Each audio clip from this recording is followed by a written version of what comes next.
Hello guys, welcome to Lem's Gadget Zone. May nag-avail sa atin ng PS3 Super Slim na si Sir AJ. So ito po yung mga kasama ng unit. Nagkasama pong 2 controller na white. Syempre complete with cables. Okay, testing natin unit.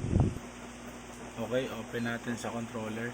So sir, pag natanggap mo yung unit, sasaksak mo tong USB charger nya. At itong mga controller sir, kukonect mo sa PS3 para ma-activate yung mga joystick. So balik na tayo rito sir. So pag-activate lang natin siya, punta ka rito sa enable hen. Press mo lang yung circle. Yan, tapos hintayin mag-load. Then yes mo lang, do you want to close the browser? Yes.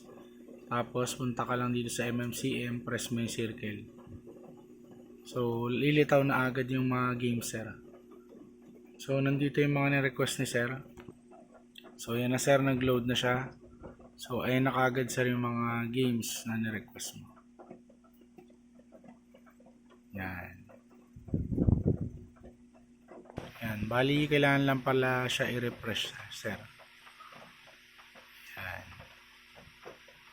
Para lumitaw yung mga games. Okay sir, so balit na to sir. Alam mo na yung pag-activate. Thank you.